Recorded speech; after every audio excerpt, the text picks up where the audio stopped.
안녕하세요. 타이거 잉크입니다. 뉴스타파가 한만호씨 비망록을 폭로한 이후 한명숙 총리 사건이 다시 국민적 관심을 받고 있습니다. 이 사건을 재심을 통해 해결하자는 의견도 나오고 있고 공수처를 통해 조사를 해야 된다는 의견도 나오고 있는 상황인데요. 오늘 뉴스타파에서 이 사건을 반전시킬 핵심적 증인의 증언이 예고되고 있기에 그 폭로 내용에 따라 해결 방안에 대한 구체적 방향이 결정될 것 같습니다. 그래서 오늘은 지난 2009년 이명박 정권 하에서 자행되었던 정적 제거를 위한 정치 보복과 그런 권력의 뜻에 따라 기획수사를 펼쳤던 정치검찰, 그 정치검찰들이 한명숙 총리를 범죄자로 만들기 위해 어떻게 사건을 기획했는지를 당시 자료들을 토대로 살펴보도록 하겠습니다. 2009년 5월 23일 노무현 대통령의 급작스러운 서거 이후 장례 절차에 있어 친노의 중심에는 문재인 변호사와 한명숙 전 총리가 있었습니다. 특히 한명숙 총리는 연결식의 조사를 맡아 남아있는 우리가 노무현의 뜻을 이어받아 반드시 노무현을 온 국민의 마음속 대통령으로 만들자고 말했었는데요. 당시 광화문 광장을 꽉 메웠던 200만 시민들은 눈물로 같이 다짐했습니다. 대통령님, 지켜드리지 못해서 죄송합니다. 이제 걱정하지 마십시오.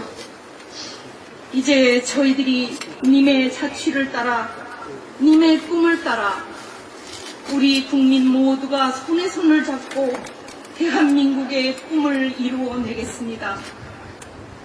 그래서 님은 온 국민의 가슴 속에 영원히 살아있는 대통령이 될 것입니다. 저는 그 순간이 한명숙 총리가 저들의 표적이 된 순간이라 생각합니다.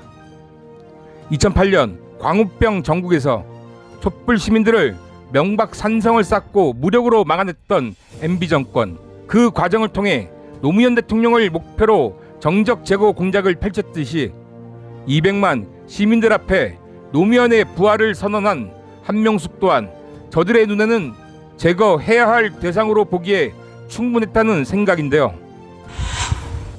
서울시장 선거를 6개월 앞둔 2009년 12월 4일 조선일보는 일면 탑기사로 불법 비자금 혐의로 구속 수감된 전 대한통운 곽영욱 사장이 2007년 무렵 한명숙 총리에게 불법 정치자금을 제공했다는 기사를 단독으로 보도합니다.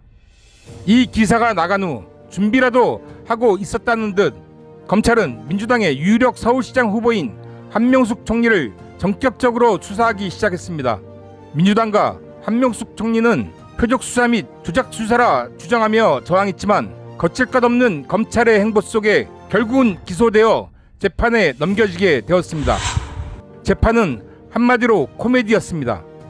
곽영욱 사장이 한명숙 총리에게 돈을 준 날짜와 돈을 준 이유에 대해 묻자 검찰은 2006년 12월 10일 총리 공간에서 전달했다고 주장하며 이유는 남동공단 사장직을 청탁하기 위해서라고 주장했습니다.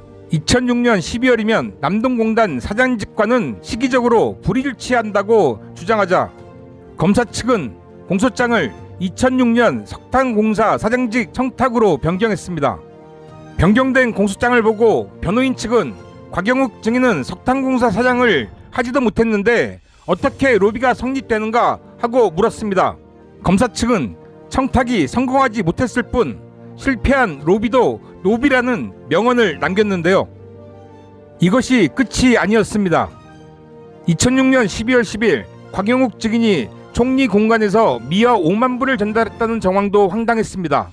다른 배석자들도 있었기에 곽영욱 증인은 만남을 파하고 다들 자리에서 일어설 때 의자에 미화 5만 불을 두고 나왔다고 진술했는데요. 변호인 측은 그날 모임에서 한명숙 총리는 다른 배석자들과 함께 공간에서 같이 나왔다고 증거를 제시하자 검찰은 10초면 의자에 있는 돈을 발견하고 총리 책상 서랍에 돈을 숨기고 나올 시간이 충분하다며 직접 시연까지 하는 총국을 펼쳤습니다. 결정적 장면은 곽영욱 증인이 재판장에서 증인 신문을 하면서였습니다.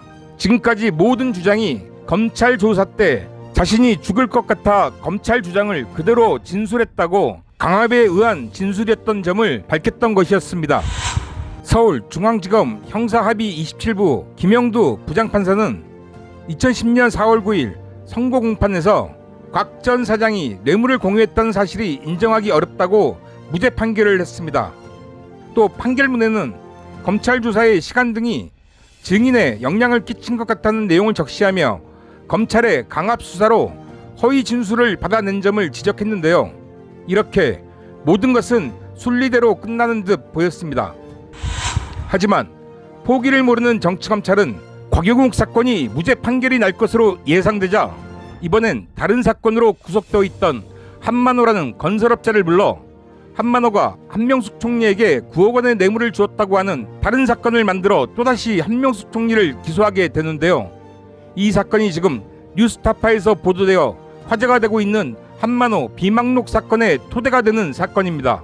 결론을 말씀드리자면 곽영욱 사건은 대법원까지 무죄 판결이나 한명숙 총리가 누명을 벗게 되지만 검찰이 또다시 기소한 한만호 사건은 곽영욱 사건과는 다른 방향으로 진행되는데요.